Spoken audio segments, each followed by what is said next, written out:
Hello students, today's topic is periodic classification of elements. Now the question before us is that why there is need for the classification of the elements. So dear students, there are 118 known elements to us. Still more elements may be discovered, and it is very difficult to learn the properties of each and every element. So, to make the study of the elements easy, systematic, and to remove the chaos, we do periodic classification. Now, when we talk about periodic classification, the first thing which comes to our mind is what actually we mean by periodic. Now, periodic is with reference to a particular time interval, right students? So we say that there is periodicity.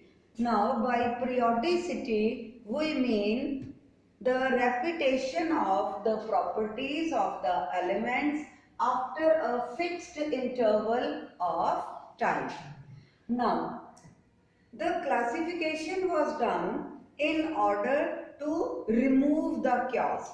Now, I will be just talking to you about an analogy that if you have, all your books mingled up, then it is very difficult for you to find your book of science amidst all the books which you have.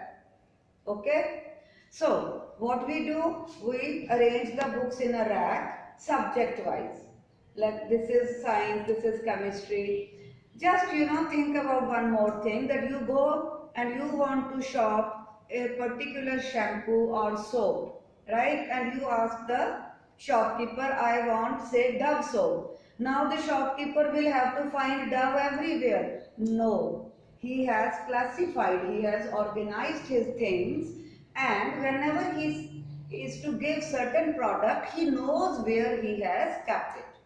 Like you have separate place for your formal clothes, for your casual clothes, so as to remove the chaos, right? Now, so the classification in chemistry was to remove the chaos, and there were various attempts for classification. The first attempt was of Dobereiner's, right? So you have to refer to Dobereiner's classification from your NCERT books. Now what did he do? Dobereiner said that if we arrange the elements in the increasing order of their atomic masses, then we can come across a bundle of 3 elements, and the name was given triads, right? That there can be triads.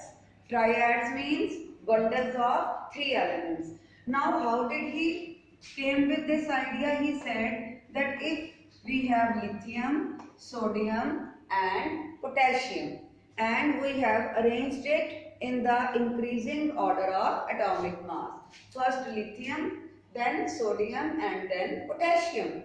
Now he said that if you add up the mass of the first and the third member of the triad and divide it by 2, that is, you are getting the average mean of the masses of first and third member of a group of 3 elements, and that comes equal to atomic mass of middle element. Middle element. That is, sodium atomic mass is equal to atomic mass of lithium plus potassium divided by 2 is equal to mass of sodium, right? So he said that these 3 elements are the example of a triad. What are these 3 elements? These are the examples of triad.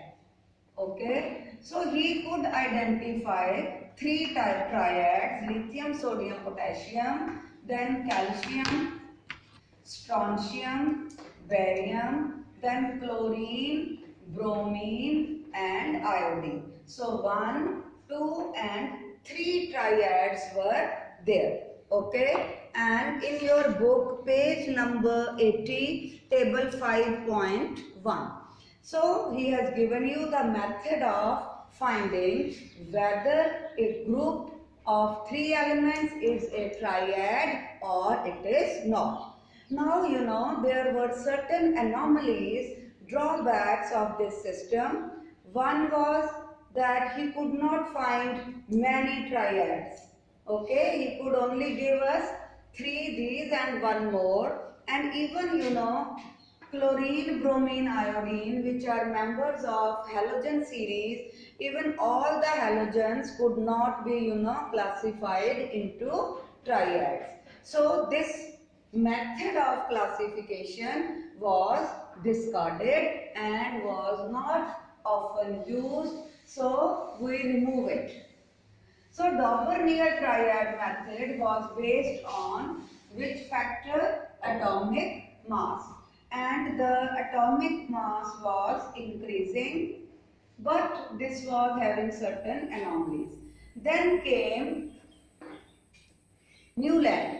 Now Newland, a scientist, was very fond of music, and at the time of Newland 56 elements were known, and Newland said that if I arrange all the 56 elements in the increasing order of their atomic masses, refer table 5.3 NCERT book, right? Then first element and the eighth element are having the similar properties. Okay, first and eighth elements are having similar properties, just like the notes of octave. How come? Sa, re, ga, ma, pa, da, ni, sa.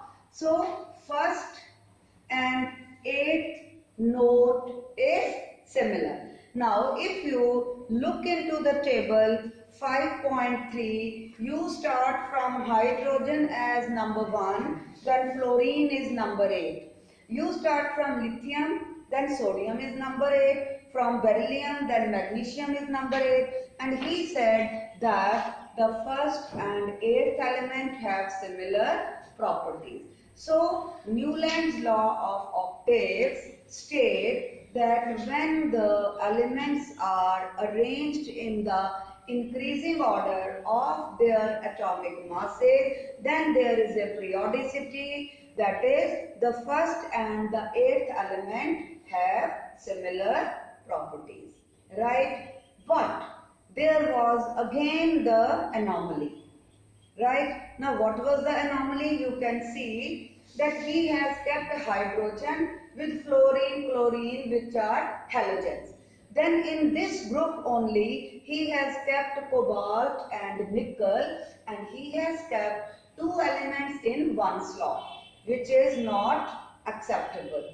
Then if you see at the last group, oxygen, sulfur, and then there is iron. Now you see oxygen and sulfur are non-metal, but iron is a metal. So the most important problem which led to its failure was nothing else but that of, that he said that only 56 elements are known and no other elements will be discovered, right? And the second most important defect was that his law was valid only to the lighter elements, that is till calcium it was applicable, but after calcium it was not applicable. So this was also discarded.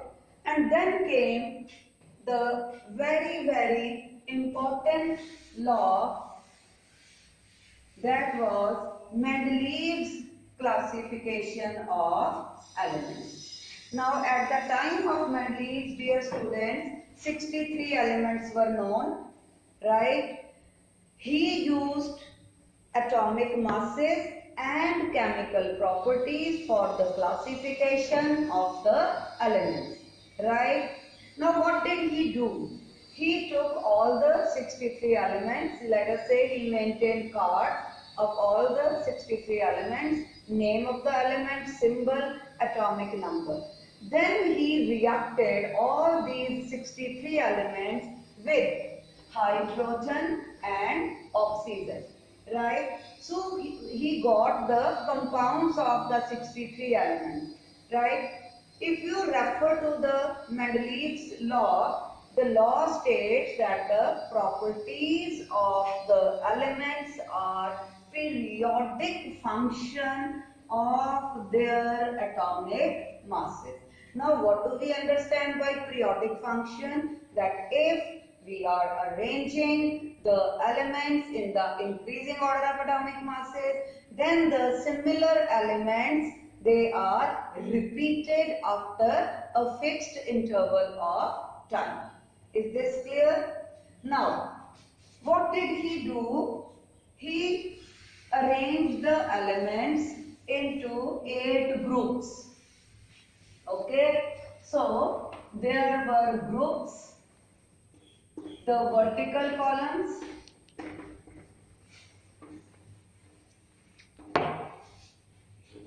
and there were periods, horizontal rows. Okay, and you can see in your book that he divided each group, like if it is first group and then it is second group and then so on, then there was A and B, A and B. It means each group was further divided into subgroups. Now, the grouping was on the basis of chemical properties and the subgrouping was on the basis of physical properties, right? So, this was followed by all the people at that time for a quite long time because it was quite trustworthy, right? So that is all for this video. This is the introduction of 3 classifications. In my next video, I will be explaining Mendeleev's periodic table, its achievements, its drawbacks. Okay, thank you so much.